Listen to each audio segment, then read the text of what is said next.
Pickle, it's Tuesday. TUESWAYS. Let's go. We're back. Let's go to the hotline. We're pleased to be joined by the Hall of Famer, the Texas High School Football Hall of Famer.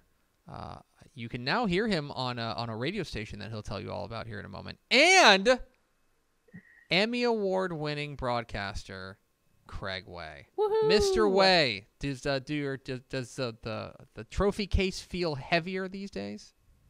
It's funny, when I moved from the one house in Cedar Park to the one in Georgetown where I currently reside, Linda and I decided, okay, well, this particular room we'll do kind of as an office / studio, whatever, and we'll set up shelving and stuff like that for the trophy case or Emmys or whatever. And it's a nice thought, and we're into a year into it now, and that office / studio just has a bunch of boxes in it right now. That's all it has, boxes.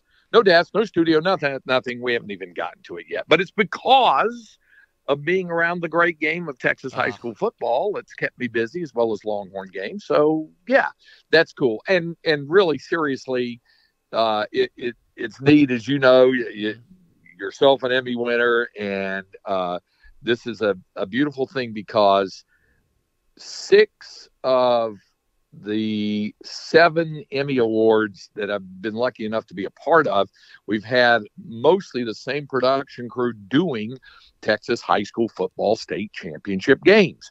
And 3 of those 7 Emmys are direct product of Galena Park North Shore versus Duncanville. 2 North Shore victories and 1 Duncanville victory, because that's the drama and the pathos of those state championship games. And whenever something like that wins, it's a win-win for Texas high school football. That's what I think. The fact that the production and telecast of a high school football game, whether it's championship or not, can stand toe-to-toe with pro sports telecasts of Mavericks, Stars, Rangers, whatever, Spurs, whatever, whatever it might be, and then be selected as the best live sporting event telecast. And that was cool. So everybody who was a part of that, and you guys were a part of it too, because you were on the halftime show. So, everybody comes in for congratulations on that deal. Oh, we don't get trophies. It's Craig Way. Congratulations, buddy. We're thrilled for you guys. It's certainly well deserved. We've been spending the whole last 36 hours telling people not to overreact to week 1 of the Texas high school football season. And so let's ask you to overreact here for week 1 of the Texas high school football season. I'll put it to you this way. Give me a team or 2 or 3. I don't want to limit you. Give me a team or 2 or 3 that coming out of week 1, you're saying, ooh, I have an eye on you. I think there might be something special there. Maybe something that I thought maybe even better than I thought it was going to be based on week 1. Are there a couple of teams that coming out of week 1 you are thinking, okay, maybe you got a little something here? It's funny. You said we spending all this time not overreacting. And then here are you and I sitting at dinner Saturday night with our wives, and you and I are overreacting the entire time. They're enjoying dinner, and we're talking about how Rockwall was taking apart Cedar Hill and all that kind of stuff in real time as the games were going on. So I think people know you better than that, Tep, and they know me better than that. So, and Pickle knows us better than that. So. Everybody knows we're going to overreact or try not to overreact, right? Right. To your question, I think sometimes it's the more things change, the more they remain the same with regard to, say, a North Shore or a Duncanville or a Cedar Hill. That said, and you brought it up on the show, and I'm right there with you on this one. I was quite impressed with what Cibolo Steel did. And I was also quite impressed with what Vandegrift did in a 20-point win over a good Dripping Springs team. So in terms of 6A, I was quite impressed with those 2. Those are 2 that just, leap off the page at me. And, Alito is Alito. We kind of figured it would be like that. And then, maybe it was a little bit of an eyebrow raiser what happened with McKinney and Longview in 5A.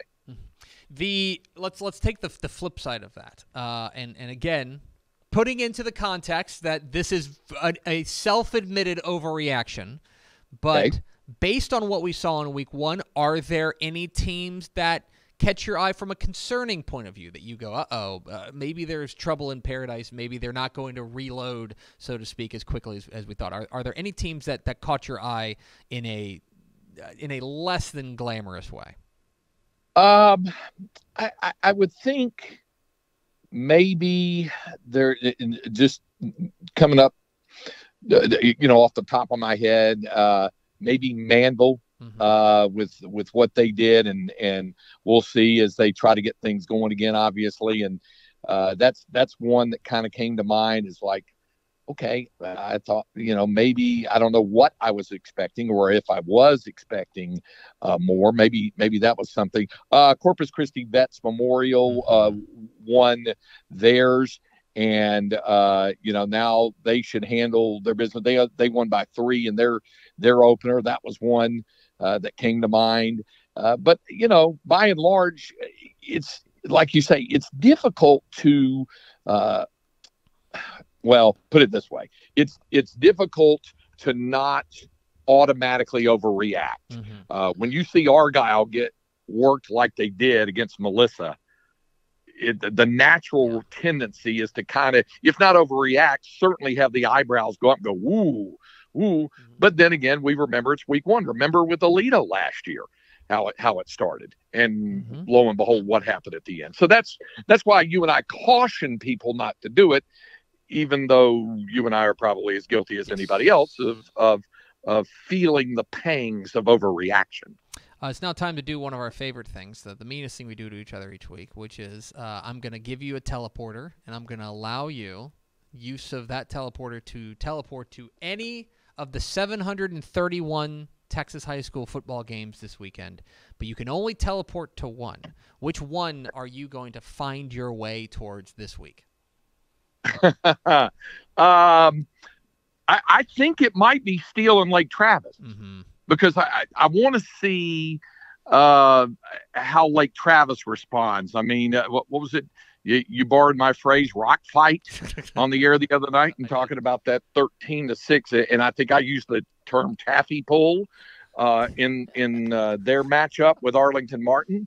How for real is Steele?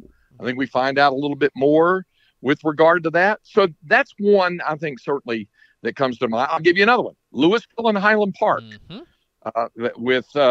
Highland Park was impressive in the first game. Louisville, likewise. They had a rock'em sock'em game last year, and that might be another one that certainly comes to mind. Well, you can watch them both on Dave Campbell's Texan Live. Wow. Look at you. Look at you. Instant promo. How about that? Is this the part where I'm supposed to promote the new radio station I'm at now? I'm going to give you a moment there. Give me a second. I'm getting there. Man, it's Craig Way, the Texas High School Ball Hall of Famer, join us here on Texas Football Today. Craig, you and I want to make sure I give you an opportunity to talk on this, because we didn't have you on last week. I know that you and I on Saturday, you mentioned we went to dinner, and your insistence was that we raise a glass to the great Bill Little. Bill Little at the University of Texas passed away after a what can only be described as a legendary career there with the University of Texas Athletics. I know you were particularly close to Bill, and he played a particularly key role in your career. And I'm curious as what, from your perspective, the legacy of Bill Little will be in your life. I don't even have to say it. If you just saw the reactions, both in social media and online, and the way it was published as well, the general response was he was the conduit to all things history of Texas athletics.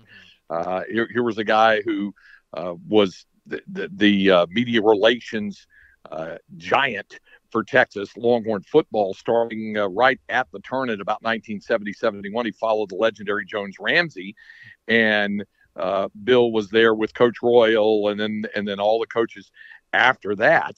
The historian of sorts, and knew so much about the program. He was a graduate of the University of Texas. There's this legendary story that went around that Bill Little, who was the sports editor of the Daily Texan, the campus newspaper, in his senior year of 1963-64, may personally have tipped the scales for Texas to win its first ever national championship in college football, because that year, it was a little over a week after the assassination of President Kennedy. Texas played Texas A&M in College Station. The Longhorns were unbeaten, and it was just kind of a mud bog that they were playing in the field. There had been a lot of rain in College Station, and the Longhorns were really slowed down, and they were struggling, and it was late in the game, and it had already been handed a second reprieve by the Aggies, who had intercepted a pass which looked like it was going to stop the Texas drive, except that they tried to lateral it and it was fumbled. Texas recovered. They scored a touchdown. They go ahead. Aggies get the ball last, and they drive down and they throw a pass into the end zone where the guy juggled it, and it was a little bit difficult to tell in the old grainy black and white footage whether he held it and had a foot down in the back of the end zone. The officials seemed to hesitate. Bill, at the time, 21 years of age, standing behind the goalpost in a trench coat and a fedora hat, waves his arms incomplete and does it demonstratively. And there are those who say the official was influenced by that and waved it incomplete. And Texas held on it. Now, Bill always downplayed it and said, no, it was an incomplete pass. It was incomplete. But that's the kind of legendary status he had. He was a baseball broadcaster for 50 years. He mainly is an analyst, but also did play-by-play of their 1975 national championship team. He was analyst with me for about 12 or 13 years before he retired. And, he was just, he did play-by-play of their basketball, their NIT championship team in 1978. He was a legendary, iconic figure, a giant in the annals and the lore of University of Texas athletics, and he'll definitely be missed. Most certainly, and I was proud to raise a glass to him in his memory with you on Saturday. There is before we let you go, there's other exciting news in your world. I understand that 2 o'clock today, the Craig Way Show? Let's go.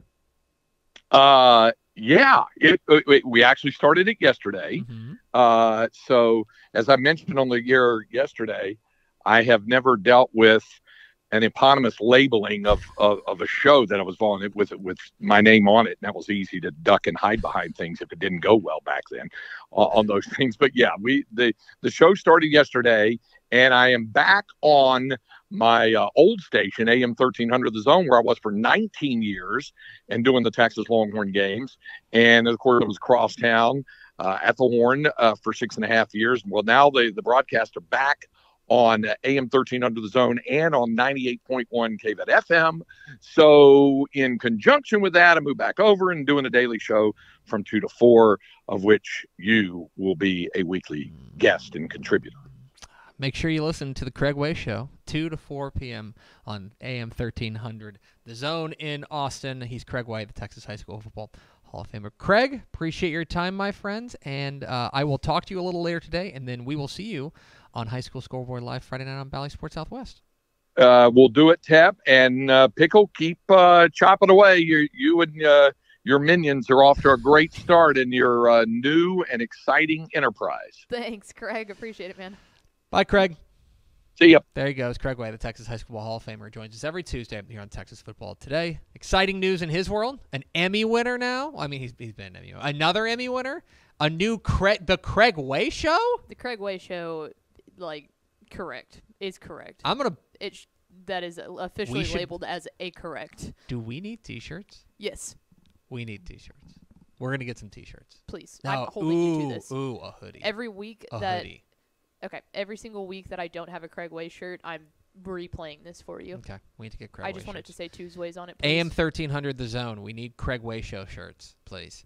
We appreciate Craig Way, the Texas Football Hall of Famer, joins us every Tuesday here on Texas Football Today. Thanks so much for watching that video. If you would like more and to be notified when they come out, go ahead and click that subscribe button right down there. You can also watch Texas Football Today every day live at noon on TexasFootball.com, Facebook, Twitch, and right here on YouTube. For more of the best coverage of Texas football in the Lone Star State, go to TexasFootball.com/subscribe.